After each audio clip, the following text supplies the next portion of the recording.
una palabra que yo sentí de compartir en esta mañana, que se encuentra en el capítulo 18 de Mateo. Es todo el capítulo 18, lo cual desde ya no vamos a poder abordar en el día de hoy, en esta mañana, todo el capítulo, pero es un capítulo que a mí me bendice y creo que nos ubica a cada uno de nosotros como hijos de Dios, nos ubica como cristianos, nos ubica con respecto a Dios, con respecto a nosotros mismos y con respecto a nuestros hermanos. Es un capítulo muy precioso, muy rico. Yo anoté 5 puntos para tomar. No los voy a tomar todos hoy, no quiero tomar más tiempo del que corresponde, quizá lo haremos en otra ocasión, pero los 5 puntos son: ¿quién es el mayor? El primero de ellos. El otro es que no debemos ser piedra de tropiezo para otros. El otro punto es la importancia que tiene para Dios cada pequeñito. Y el otro punto es cómo tratar los conflictos entre hermanos. ¿Habrá conflicto entre hermanos? Acá el Señor lo menciona. Y el último punto es la importancia del perdón. Así que esos son los puntos que el Señor me mostraba en la lectura de este capítulo tan precioso. Y comienza el versículo 1 diciendo que en aquel tiempo los discípulos vinieron a Jesús y le preguntaron, diciéndole, ¿quién es el mayor en el reino de los cielos? Es la pregunta que los discípulos le hacen. Y nuevamente, ¿no? Como la naturaleza humana a flor de piel, buscando ser reconocido, buscando ocupar los primeros lugares. Yo estaba mirando que hay pasajes paralelos a este pasaje de Mateo, que está en Marcos y Lucas 9. Y allí menciona cómo surge esta pregunta de los discípulos. Dice que ellos venían en el camino discutiendo, disputando, dice la palabra, entre ellos. Disputando. Disputar es luchar para conseguir alguna cosa que uno desea y que otras personas también desean. Y se aplica también a como jugar un partido, una competición. A ese nivel llegó la cuestión. Y en Lucas dice que Jesús percibió cuál eran los pensamientos del corazón de ellos. Y Mateo relata, ¿no es cierto?, que ellos van y le preguntan. Se ve que no se ponían de acuerdo. Me imagino la argumentación, ¿no?, que debía hacer cada uno de los discípulos. Bueno, no, Mateo dirá, bueno, Jesús vino a mi casa y comió allí en mi casa. Pedro diría, bueno, yo tuve la revelación del Padre de que Él era el Hijo de Dios. Cada uno argumentaría, ¿no es cierto? Y bueno, como no se ponían de acuerdo, para no tirar la moneda tampoco van y le preguntan a Jesús.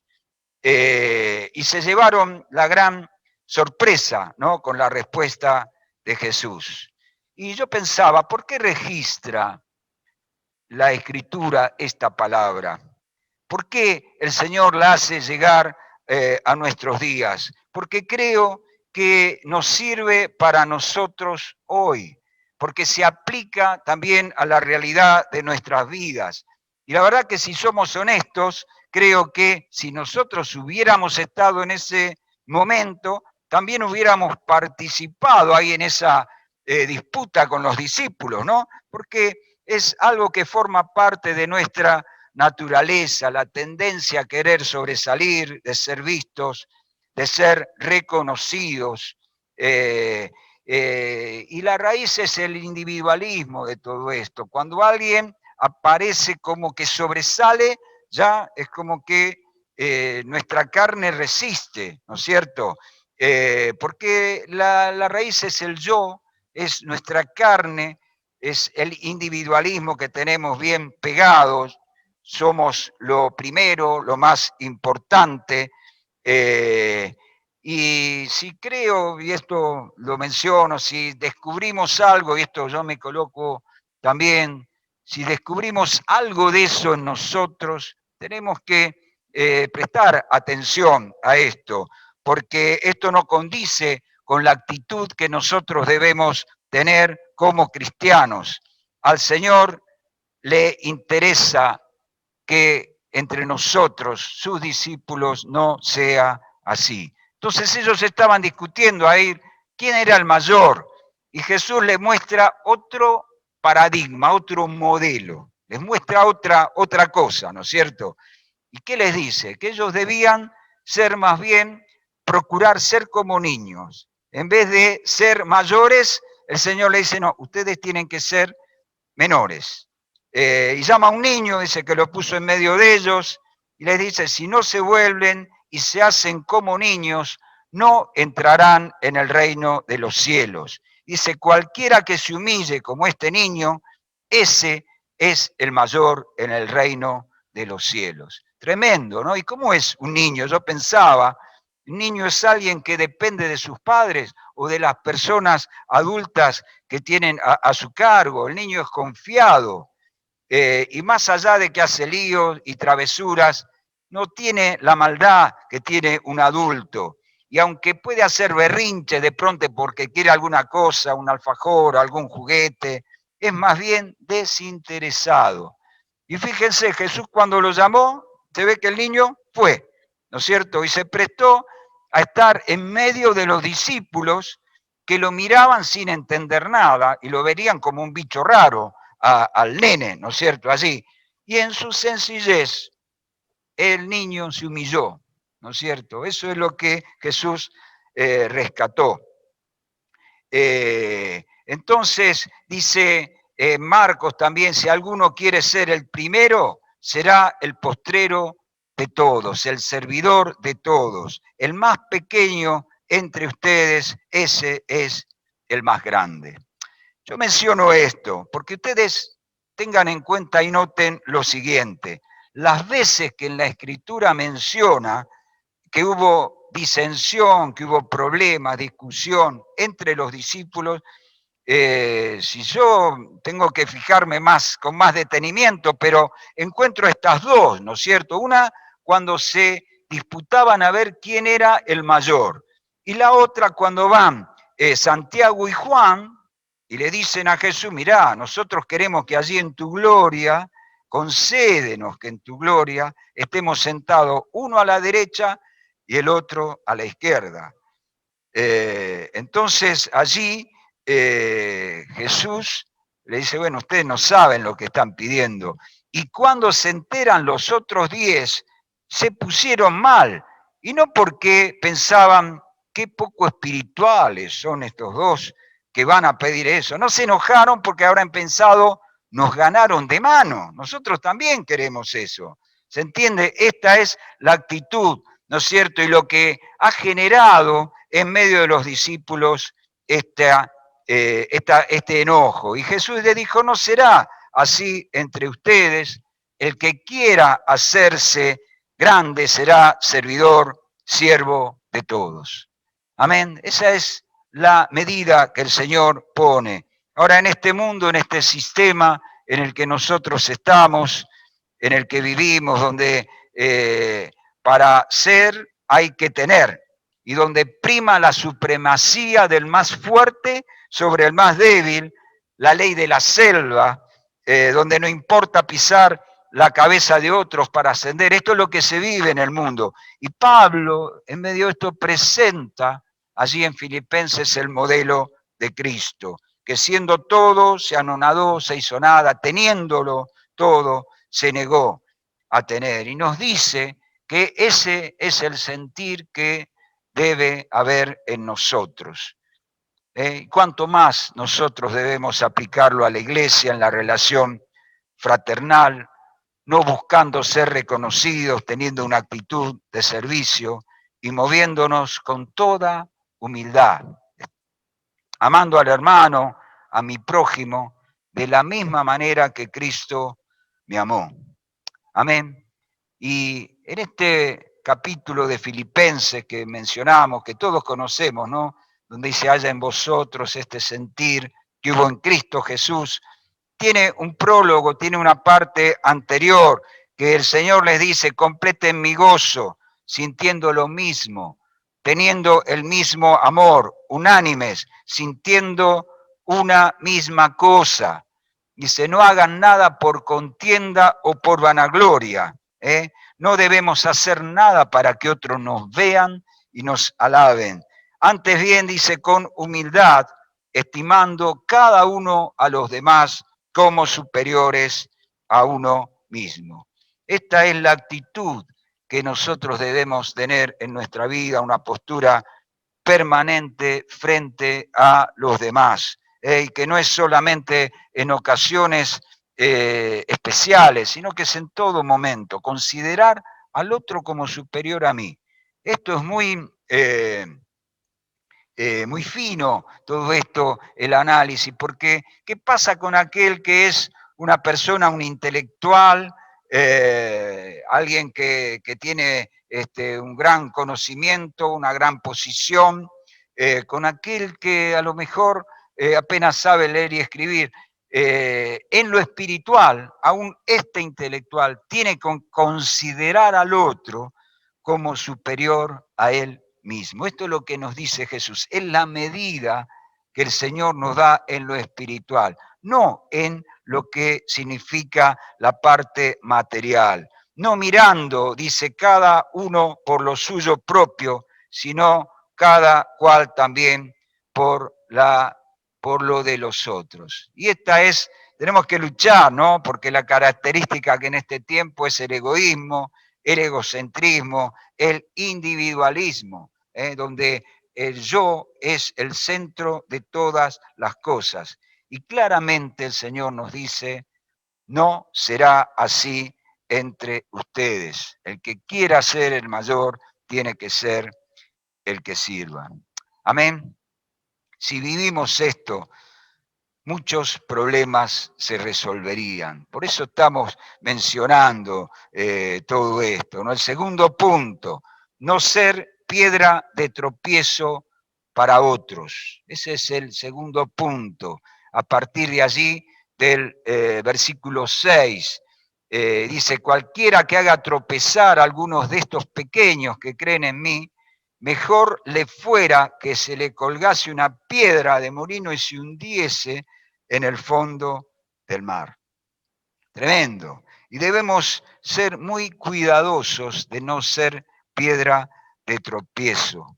Y es importante la forma en la que Jesús menciona, dice, estos pequeñitos que creen en mí, como cuidándolos, como teniéndolos como algo suyo, como algo propio. En otras palabras sería, miren, si ustedes se meten con ellos, se están metiendo conmigo, se la van a tener que ver conmigo. Eso es lo que el Señor dice.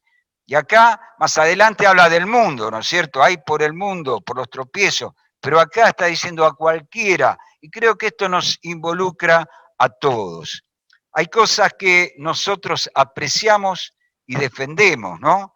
Para las relaciones cercanas de los padres para con los hijos, la verdad que como padres haríamos todo lo posible para que ninguno de nuestros hijos sea heridos. En las relaciones cercanas tenemos ese cuidado. Me acuerdo, y esto no sé por qué me vino a la memoria de cuando, en mi época, cuando se ve que habrá sido por mi hermana, no sé, pero en mi época vieron cuando alguno se acercaba, ¿no? Algún amigo o algo, la hermana, la frase era media amenazante, no te metas con mi hermana, ¿no es cierto? Como cuidando, como posesión, como cuidando. Y así el Señor dice esto, ¿no es cierto? Cuidado con lo que hacen con uno de estos pequeñitos. Cada uno de nosotros somos muy preciosos para Dios. Amén. Te lo digo ahí, acá, lo poquitito que estamos acá y a los que están ahí. Créelo, sos muy precioso para Dios. Sos algo muy preciado, muy valioso para Dios nuestro Padre. Y entre nosotros el vínculo como hermanos que tenemos que tener es un vínculo espiritual.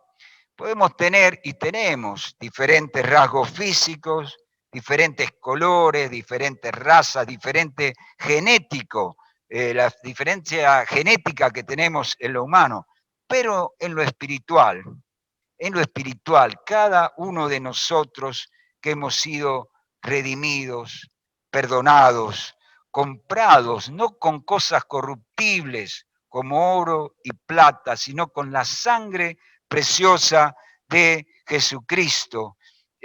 Cada uno de nosotros pasamos a ser hijos de Dios y por lo tanto hermanos los unos de los otros. Amén. Esto es tremendo. Y ese Dios todopoderoso, ese Dios omnisciente, ese eterno Rey, me venía esta canción, al Rey de los siglos, inmortal, invisible, el único y sabio Dios. Este Rey tan poderoso es nuestro Padre, es tu Padre, es mi Padre. Y nosotros le podemos llamar, como menciona la Escritura, Abba Padre, que significa papito querido.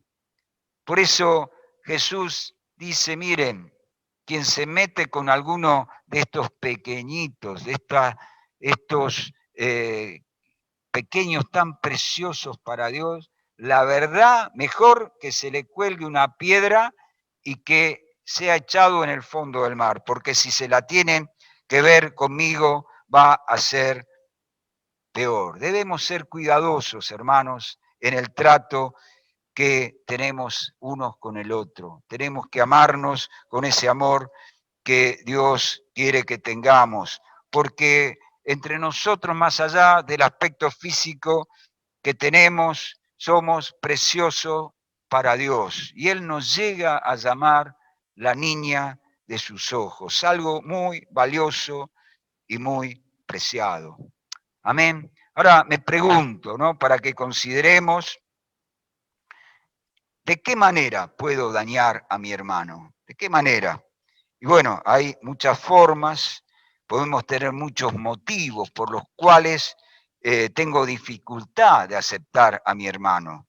Hay muchos motivos, ¿no es cierto? Somos diferentes, pensamos distinto, tenemos todos un trasfondo sociocultural diferente, mayor, menor, eh, y aquí también yo noto esto, ¿no es cierto? Porque parecería ser que aquel que tiene un estatus mayor es aquel que no quiere, digamos, bajar y relacionarse con aquellos que, por decirlo de alguna manera, están en una escala económica o social o cultural inferior. Puede ser que a veces pase, pero también he notado que muchas veces intentan de alguna manera formar parte, acercarse, y son rechazados.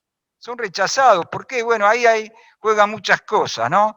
Complejo de inferioridad, la baja o la alta autoestima no nos ayuda. La palabra nos dice que cada uno piense de sí mismo con cordura, ¿no es cierto? Pero tenemos que relacionarnos unos a otros. No importa el nivel cultural, económico, social. Delante de Dios todos somos iguales. Amén. Entonces, eso puede ser un estorbo. Lo otro es, y lo grave, ¿no es cierto? Cuando hay celos, cuando hay competencia, y esto genera muchas veces enojos y se lo mira al otro como si fuera un enemigo. Esto es algo terrible, ¿no es cierto? Santiago nos advierte, dice, Santiago 3, dice, de no tener celos amargos y contención en nuestro corazón. Dice, porque donde hay celos y contención, hay perturbación y toda obra perversa.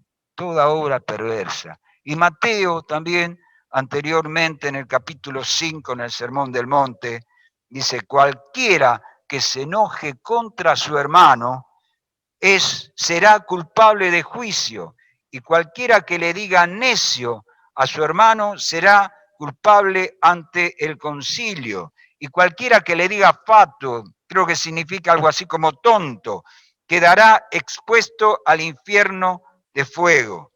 Dice, por tanto, miren al punto que lo llega, si traes tu ofrenda al altar y allí te acuerdas que tu hermano tiene algo contra ti, ¿qué tenés que hacer? Dejá la ofrenda ahí, andá a arreglar las cuentas primero con tu hermano y después vení y presentá tu ofrenda. Amén. Estamos viendo aquellas cosas que pueden ser de estorbo para con el hermano. ¿Qué más? ¿De qué otra manera? Y hay algo que tiene que ver con nuestra lengua, ¿no es cierto? Tiene que hablar con nuestra lengua, hablando mal de él. Qué gran problema es el chisme, la detracción, la calumnia. Cuánto daño causan, ¿no es cierto? Y qué difícil es muchas veces encontrar el origen.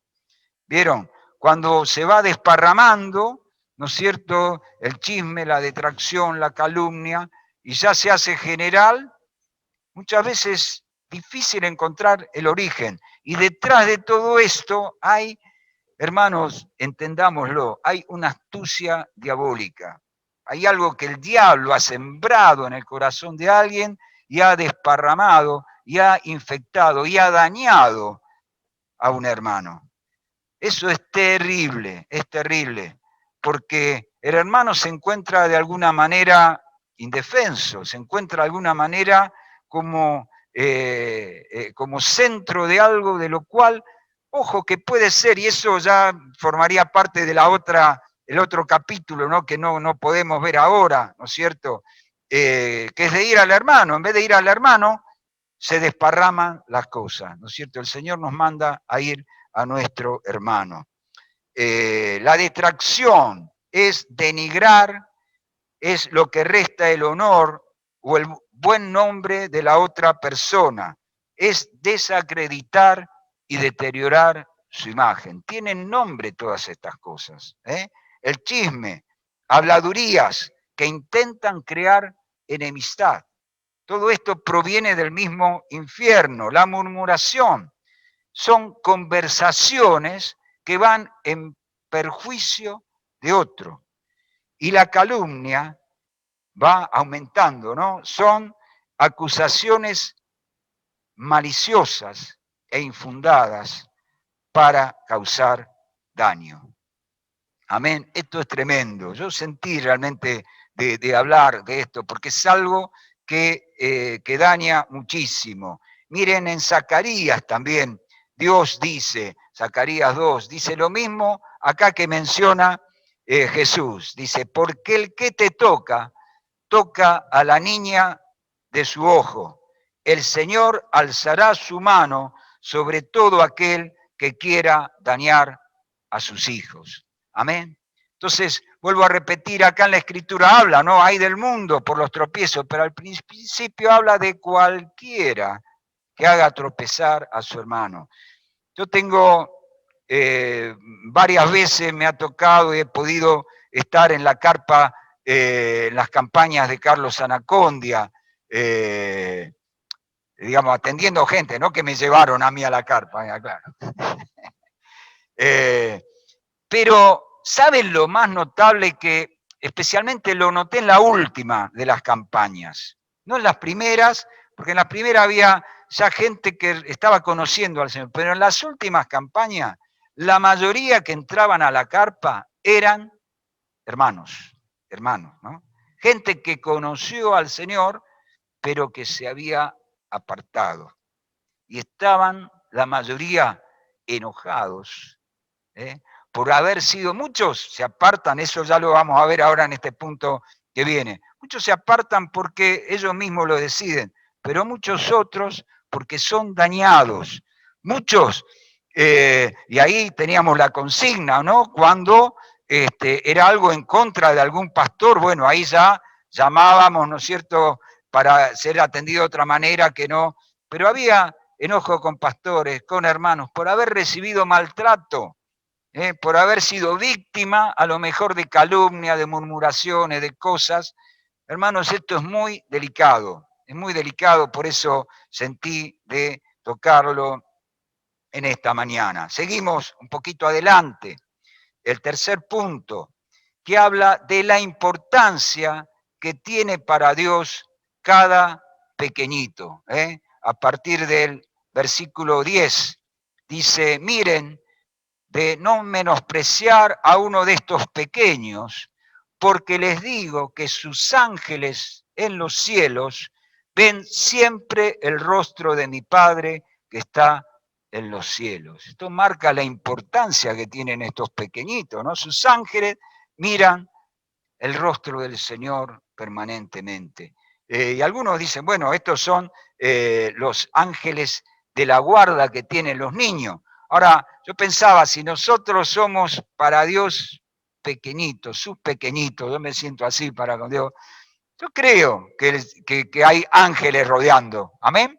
Yo creo que hay ángeles que están rodeando cada uno de nuestras vidas. Me acordaba de Eliseo, ¿no? Cuando estaba allí con el criado y aparece, se levantan a la mañana, ven todo un ejército de los sirios que lo estaba rodeando.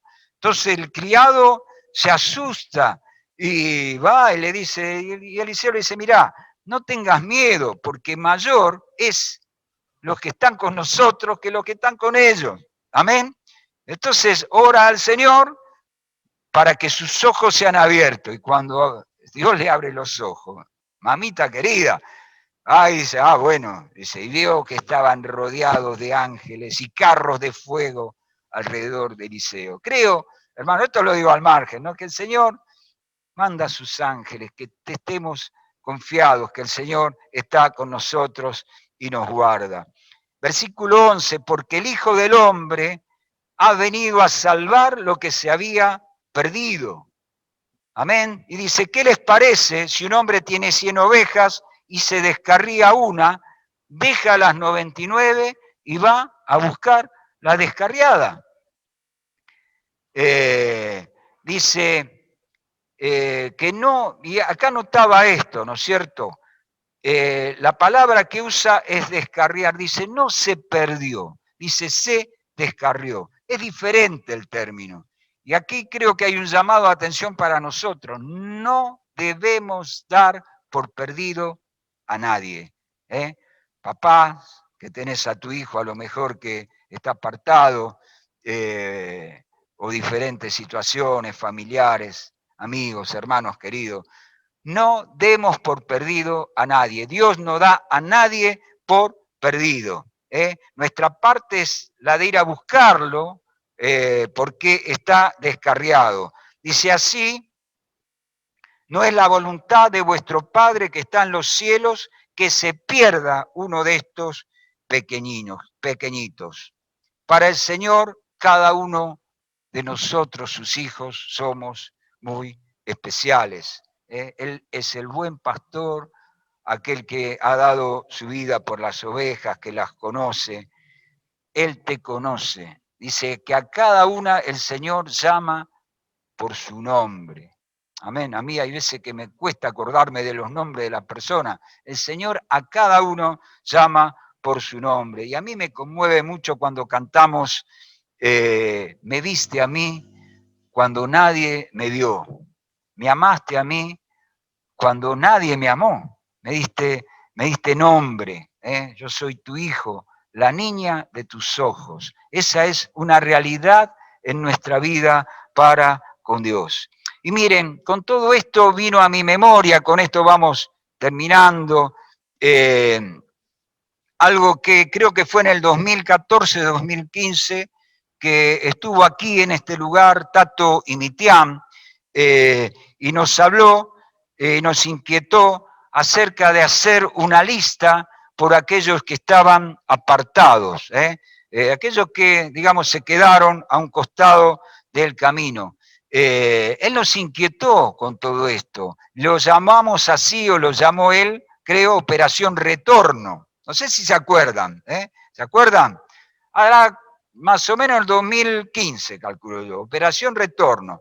Entonces hicimos todo, yo me acuerdo en el grupo casero, y las encontré, estas planillas, mirando el otro día, las encontré en el grupo casero, cada uno hizo una lista de aquellos que, contactos, familiares, hermanos queridos, que en algún momento quedaron fuera del camino, ¿no es cierto? Entonces, me hizo acordar esto, y creo que es algo que tenemos que retomar. Podemos entrar a considerar, bueno, ¿por qué se fueron? Como decía antes, ¿no? Algunos desilusionados con Dios, algunos porque se desilusionaron de la iglesia, de los hermanos, algunos porque al considerar el precio que tenían que pagar por el reino de Dios no estaban de acuerdo, no querían pagarlo, algunos porque se enredaron en los negocios de la vida, otros porque no alcanzaron a entender cuál es la suerte de aquellos que se apartan del Señor y que es la muerte eterna, el infierno, por diferentes motivos, lo que sea. Él decía en aquel entonces que la estadística era, y no ahora que estamos en pandemia, ¿no? En aquel momento que estábamos todos reunidos en los diferentes lugares con toda libertad, pero él decía que cada 2 de cada 3 hermanos no se reúnen. ¿Se entiende? Es decir, de 3 hermanos, uno es como el que se sigue congregando, pero 2 son los que de alguna manera quedaron al costado del camino. Es un número muy grande, es un número muy grande. Y creo que el Señor en este tiempo quiere de alguna manera mover todo esto y hacer notar que esa oveja que se descarrió, nosotros tenemos que prestar atención y tenemos que ir a buscarle. Y en todo esto tenemos que movernos con misericordia, con amor y con compasión. Santiago dice, hermanos, si alguno de entre vosotros se ha extraviado de la verdad, y si alguno le hace volver, sepa que el que haga volver al pecador de su error, del error de su camino, salvará de la muerte un alma y cubrirá multitud de pecados. Amén. Tremenda la promesa de Dios y la atención de Dios y el cuidado de Dios. Termino con esto. Él mencionaba 3 recursos, Tato, que tenemos para esta tarea. Una es la oración, porque al orar nosotros damos la intervención a Dios. Al poner delante de Dios a esa persona apartada, estamos dándole la intervención a Dios.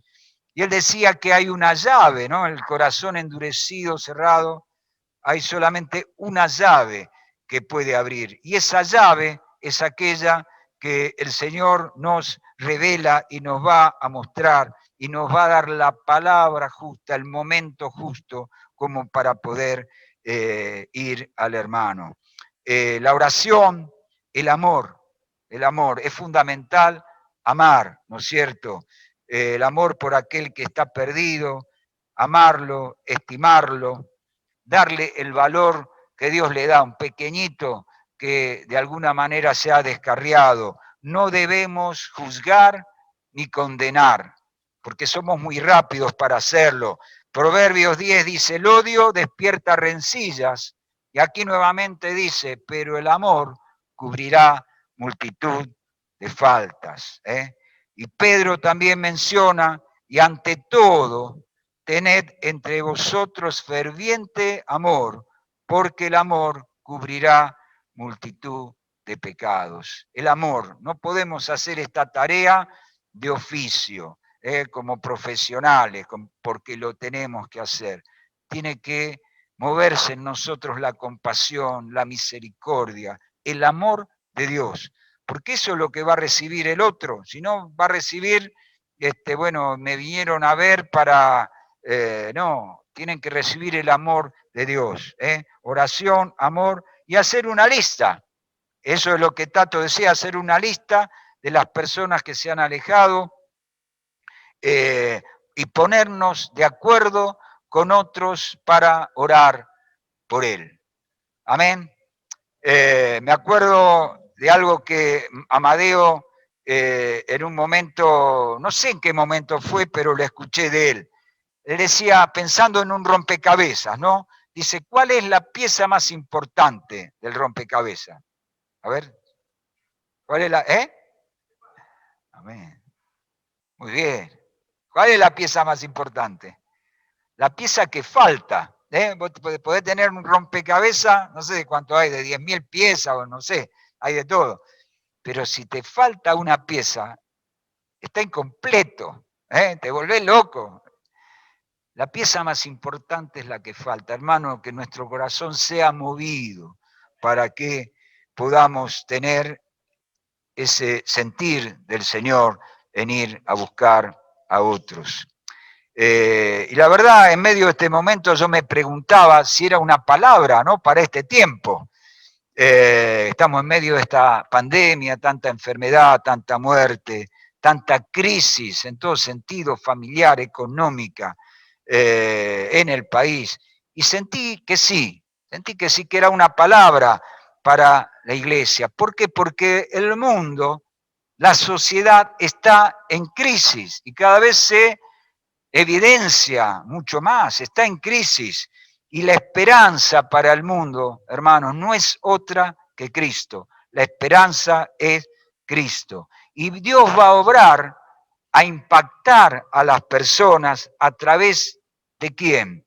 A través de la iglesia. El Espíritu Santo obra, buscando, inquietando, pero el Señor nos usa a nosotros, dice que somos embajadores en nombre de Dios, como si Dios estuviera rogando por nosotros, somos embajadores. Ahora, ¿qué necesitan ver? No necesitan, la gente no quiere ver una iglesia dividida, no quiere ver una iglesia que se está mordiendo unos con otros, compitiendo, quiere ver una iglesia sana, unida, que sea verdaderamente luz y sal, y que refleje a Cristo. Hoy oraba Hugo cuando cantaba, reflejar a Cristo.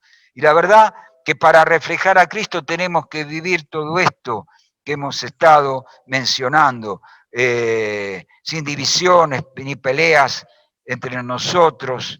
Dios está tratando, hermanos, con la humanidad en este tiempo, pero Dios también está tratando con la iglesia, para que estemos preparados, para que estemos a la altura de los tiempos que vivimos. Amén. Entonces creo que sí, que es una palabra para la iglesia y nuestra tarea es la de relacionarnos en amor los unos con los otros. Nuestra tarea es de predicar a aquellos que no conocen al Señor y también de ocuparnos de aquellos que han conocido al Señor, pero que se han alejado de Él. Amén, amén.